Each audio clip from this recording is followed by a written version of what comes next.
জুমার সালাত আদায় করে সুন্নাত না পড়ে যাওয়া যাবে কি? এটা তো খারাপ অভ্যাস, পরে এসে আগে যাওয়া। জুমার সালাতের পরে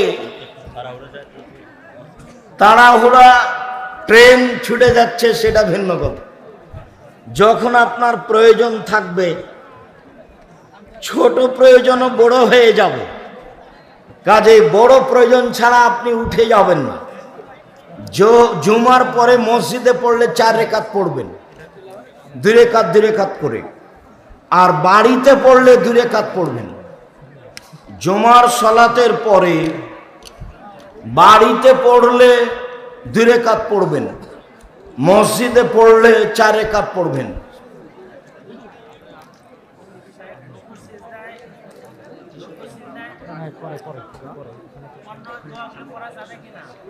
লিখে দেন।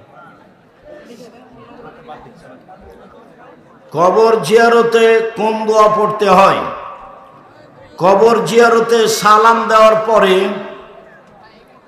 জানাজার দোয়াগুলি পড়বেন, এমনিতে নিজের ভাষা বলবেন। বেতের নামাজ আদায়ের পর রাতের শেষ ভাগে জেগে উঠলে তাহাজ্জুদ নামাজ আদায় করা যাবে? জি, আর বেতের পড়তে হবে না। বেতের হয়ে গেছে, এখন ভোর রাত্রে উঠে 8 রাকাত পড়বেন।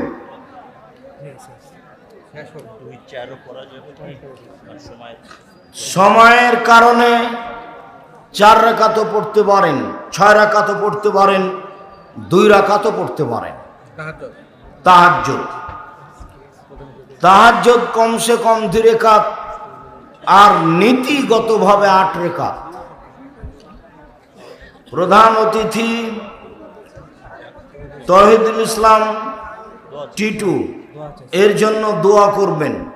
আল্লাহুম্মা গফির লাহু ওয়ারহামহু, আল্লাহ তাকে অসুখ বিসুখ থেকে রক্ষা করো। আজহাবিল বাস রব্বান নাস আসমানতা সাফি লা শিফা ইল্লা শিফাউকা শিফাউন লা ইয়াদুরু সাকামা। হিন্দুর বাড়িতে কি কাজ করা যাবে? জি, যাবে। হিন্দুর বাড়িতে ওদের মূর্তি সংশোধন করা যাবে না, ওদের মূর্তি গড়া যাবে না। এমনি বাড়িঘর তৈরি করে দিন মজুরি নেওয়া যাবে।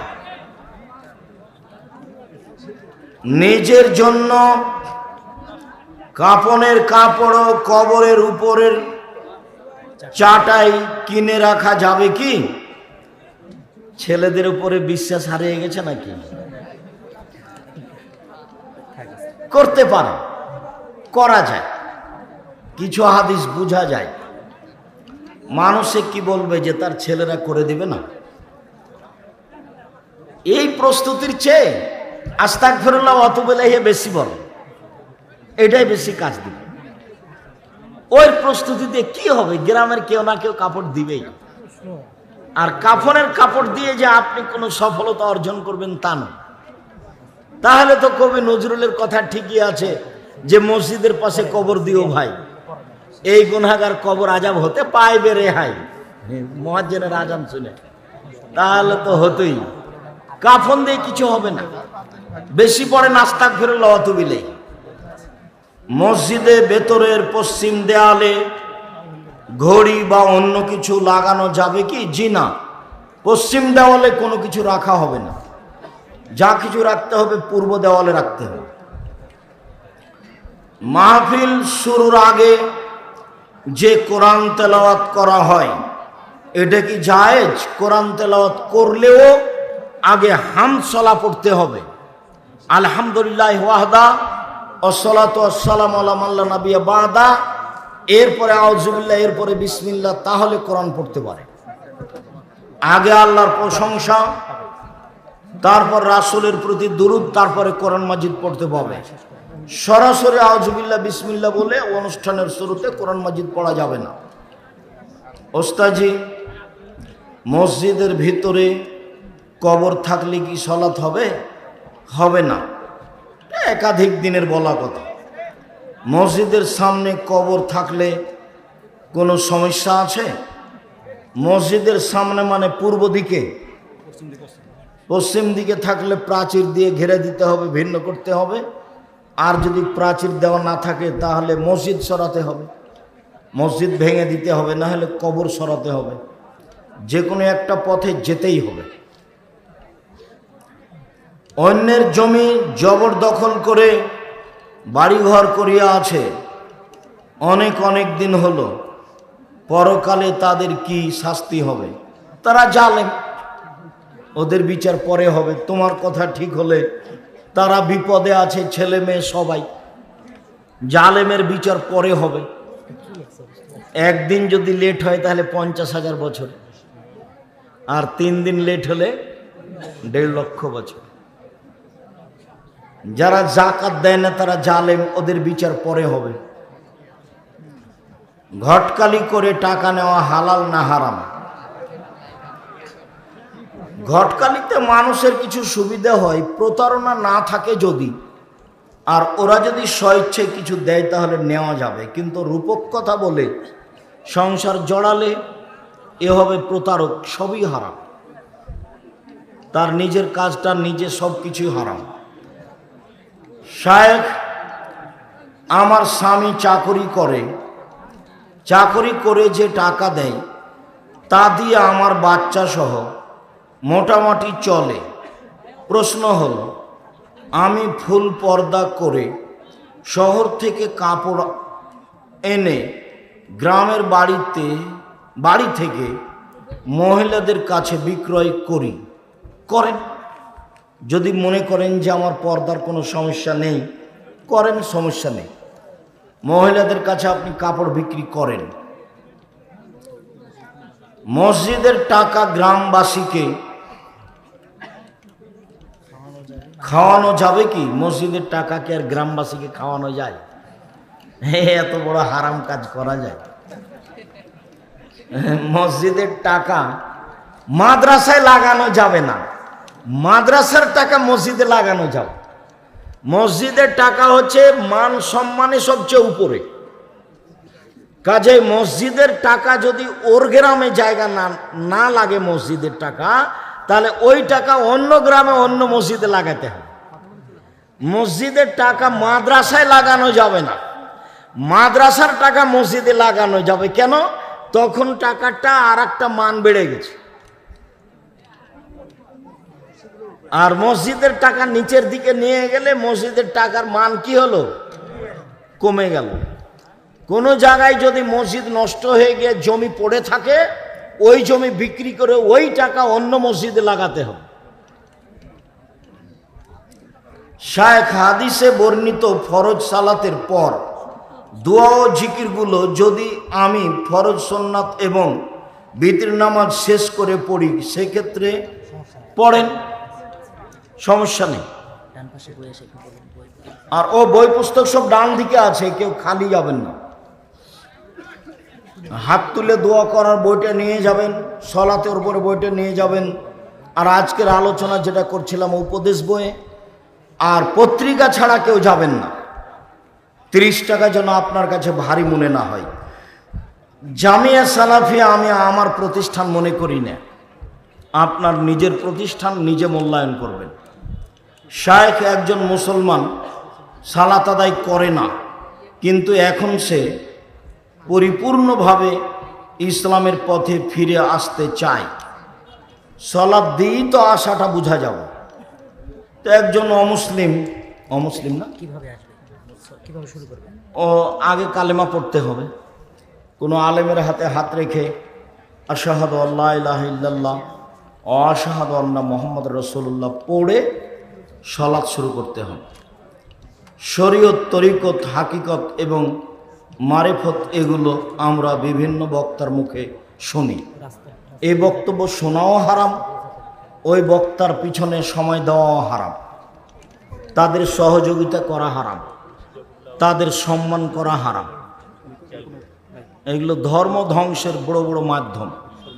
হুজুর, হেজামা চিকিৎসা কি, এই সম্পর্কে দয়া করে বিভিন্ন বিস্তারিত বলবেন।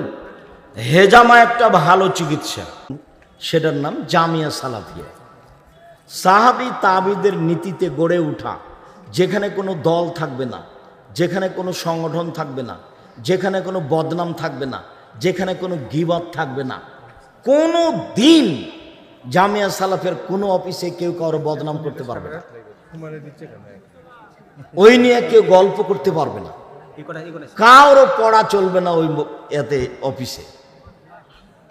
জামিয়া সালাফিয়া হুজুর আমাদের জামাতের ওক্ত ইমাম মাদ্রাসায় লেখাপড়া করে নাই, কিন্তু সালাতে সূরা কেরাতে ভুল করে, ভুল ধরে দিলে সংশোধন হয় না। তোমার এই অভিযোগের কি প্রয়োজন? ইমাম ওটাই থাক, যদি ভালো না হয় তাহলে গ্রামবাসী আপনারা সবাই মিলে তাকে সরিয়ে দিয়ে যে ভালো পড়তে পারে তাকে নিয়ে আসেন, ভালো নিয়ে আসাই উচিত। তবে বিরুদ্ধে লড়তে হবে এটা করার প্রয়োজন নাই। আমার নখে আটা ভরে শুকিয়ে গেছে, আমি অজু করছি, অজু করার পর দেখছি যে এখন আমার জানার বিষয় হলো এই অবস্থায় আমার অজু হবে কি? জি হয়েছে, সমস্যা নেই। বেশি আটা লেগে থাকে যদি সলাত আদায় করে নিয়েছেন, সলাত ফিরাতে হবে না। তবে আপনি এরপর থেকে খেয়াল করবেন যাতে করে বেশি পরিমাণ আটা লেগে না থাকে। আর যেটা সামান্য আছে দেখা যাচ্ছে সেটা মেহেদি রগের মতো। মৃত ব্যক্তি 5 কন্যা 1 স্ত্রী রেখে মারা গেছে। যার যে অংশ বুঝে নেই, কিন্তু তার কন্যারা নিজের মায়ের খোঁজ খবর নেয় না। মা তখন নিজের অংশ বিক্রি করে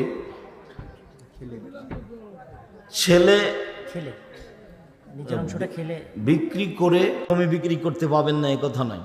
আপনাকে বেঁচে থাকার জন্য, আপনার সুবিধার জন্য যা করা লাগে তাই করে, আপনার ভাগেরটা আপনি বিক্রি করেন, বাড়ি করেন, নিজে খান, কোনো সমস্যা নেই। সব কিছু করে দুনিয়া থেকে চলে যাবে যখন, তারপরে যেটুকু থাকবে সেটুকু ভাগ হবে, নেই তো নেই। আপনি বিক্রি করেন।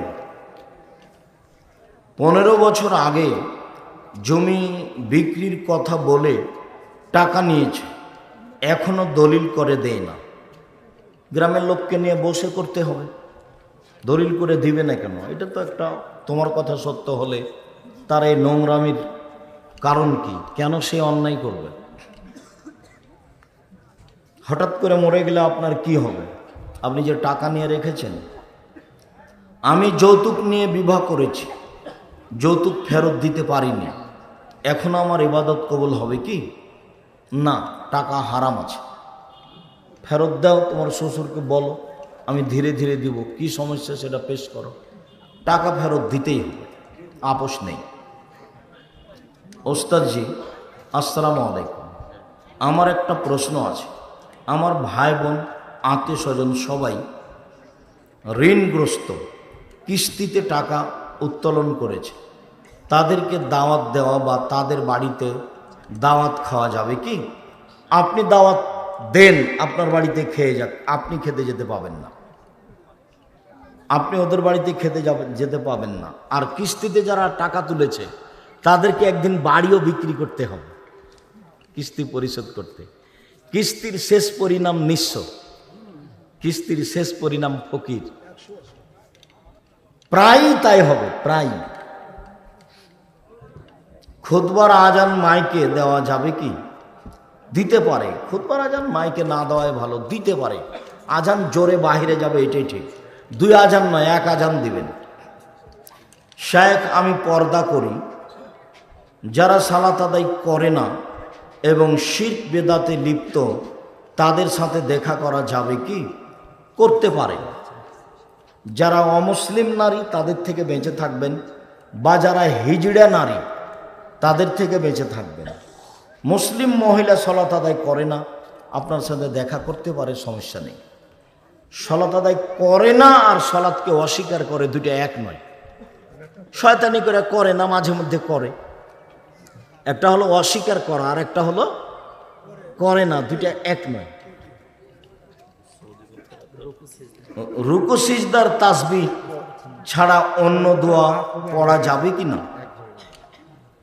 রুকু সিজদার তাসবিহ ছাড়া অন্য দোয়া, জি সিজদায় আরো অনেক দোয়া পড়বেন,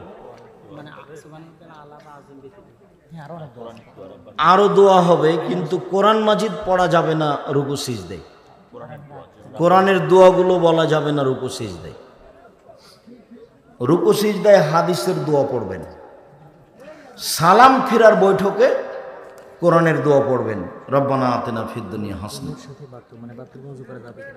আমার বাসায় টয়লেট ও বাথরুম একটাই, সমস্যা নেই।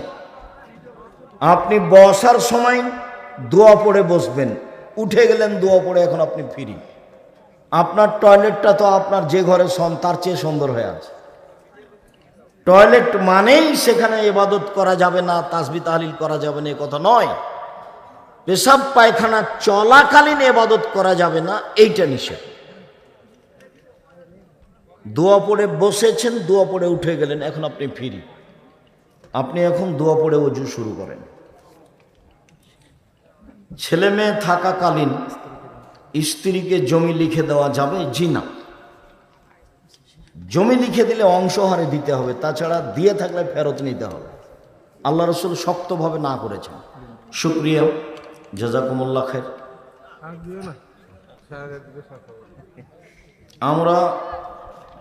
আমরা জানি মুমিন ব্যক্তি জান্নাতে 70টি হুর পাবে, কিন্তু প্রশ্ন হলো মুমিন নারী তারা কি পাবে?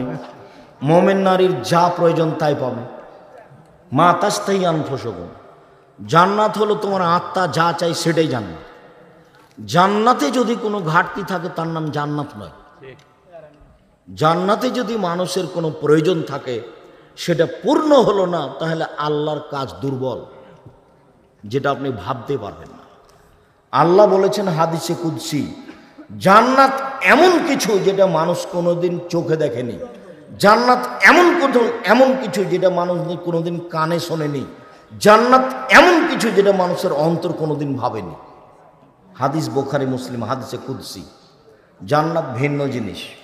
শুকরিয়া, জাযাকুমুল্লাহ খায়র। যারা শ্রম দিয়েছেন, পরামর্শ দিয়েছেন, তাদের শুকরিয়া আদায় করি। সহযোগিতা করেছেন, তাদের শুকরিয়া আদায় করি, জাযাকুমুল্লাহ খায়র। আর যেসব ভাইয়েরা বিরোধিতা করেছেন তাদের জন্য দোয়া করি, আল্লাহ যেন তাদের অন্তরকে পরিষ্কার করেন, তারাও যেন আদ-দাওয়া ইলাল্লাহর সাথে একমত হয়ে সারা দেশ জুড়ে মসজিদ ভিত্তিক দাওয়াতি কাজে অংশগ্রহণ করেন। দেশবাসীকে, এলাকাবাসীকে আব্দুল্লাহর সাথে সাথ দিয়ে মসজিদ ভিত্তিক দাওয়াতি কাজ করার জন্য, মসজিদ ভিত্তিক মক্তব পরিচালনা করার জন্য আমি আব্দুর রাজ্জাক বিন ইউসুফ আপনাদেরকে আন্তরিকভাবে অনুরোধ জানাচ্ছি। যাওয়ার সময় তো সব বই পুস্তকগুলি সাথে নিয়ে যাবেন। বিশেষভাবে মাসিক আল ইতিসাম পত্রিকা ছেড়ে কেউ যাবেন না। আল্লাহ আমাদের যারা মারা গেছে তুমি তাদের কবরের শাস্তি মাফ করো। আমরা যারা অসুস্থ তুমি তাদের আরোগ্য দান করো। আমরা যারা বেঁচে আছি তুমি তাদেরকে তোমার রাসূলের পদ্ধতি অনুযায়ী চলার তৌফিক দান করো। তোমার দরবারে জোরালো দাবি রেখে আজকের সংক্ষিপ্ত কথা এখানে শেষ করলাম। সুবহানাকাল্লাহুম্মা ওয়া বিহামদিকা আশহাদু আল্লা ইলাহা ইল্লা আনতা আস্তাগফিরুকা ওয়া আতুবু ইলাইক। আসসালামু আলাইকুম ওয়া রাহমাতুল্লাহ।